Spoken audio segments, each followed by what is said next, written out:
Hello, welcome to the Nonfiction Nook. I'm Andre, and I'm going to jump right into it. Today I'm going to talk about 8 reasons why you should be reading. For some of you, it's more. For some of you, it's just to pick up something at all. And I'm hoping after this video that you'll be inspired to do so. And this is a great habit to launch before 2026. You can do a New Year's resolution, or you can just jump right into it. Start those early benefits during the slower holiday season. That way, once the New Year starts, you'll be ready to roll. Now, the number one reason, they're in no particular order, but the first reason is a brain workout. With the new year coming, lots of people talk about working out more, getting in the gym, going for those walks, those runs, and they want to get physically fit. But also, you should get that brain workout. Reading has been shown as great exercise for your brain. It creates new neural pathways, strengthens existing ones, and it improves both your short and long-term memory. Benefit number 2, escape and relaxation. This is one of my favorites. It just provides a healthy escape from daily pressures. It diverts you from anxious thoughts. If you're reading a really good book, you won't be thinking about what you owe, who said what at work, your college classes, or your new work, and finding this and that. It's a good escape for just a couple of minutes. They say reading for just 6 minutes a day can reduce stress by 68%. More effective than music or walking, lowers your heart rate, eases muscle tension. And one benefit of that, with audiobooks, things like Audible, you can do both. You can read and you can walk at the same time. So many times where I pop in my earbuds and I go for a hike. You're in a whole different world with animals, things like that around. All my worries disappear just for those few minutes.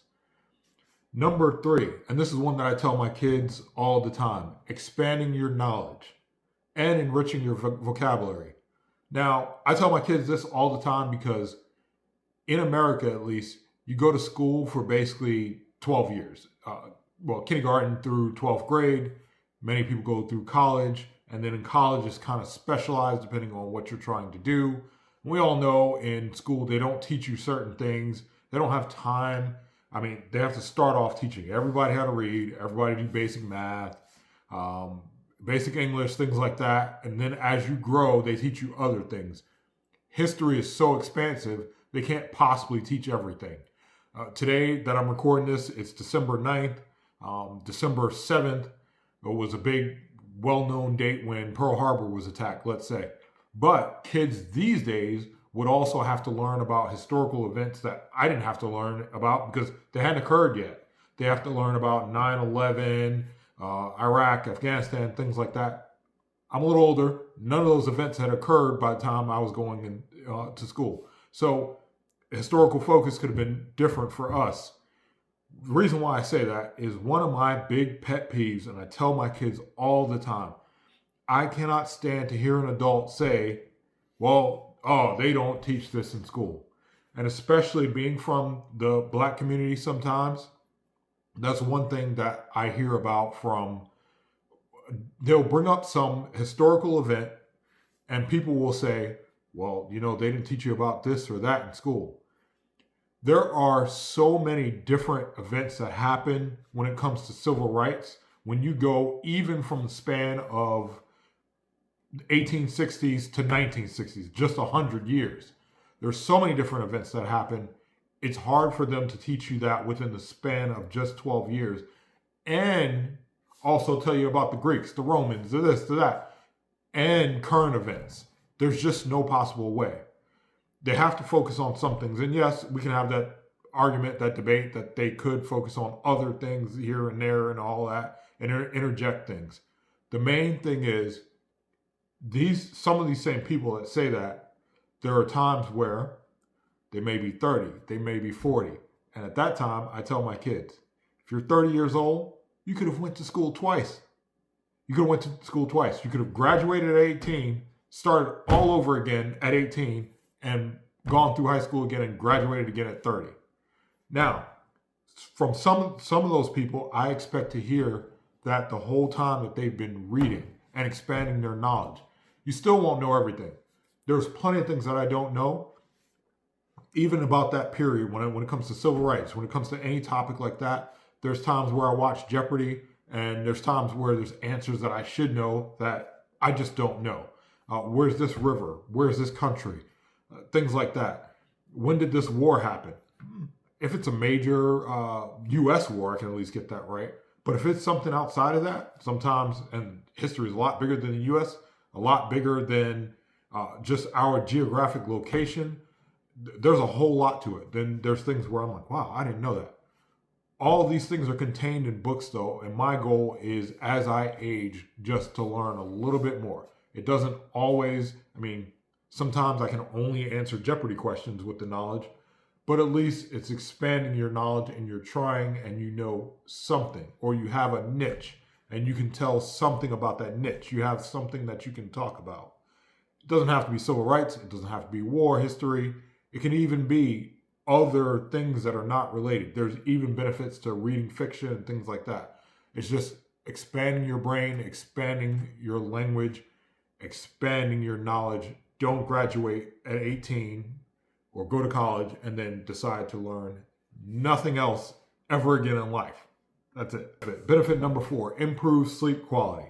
It's a good winding down ritual, and that's one time. Now I read a lot before I wind down to go to sleep.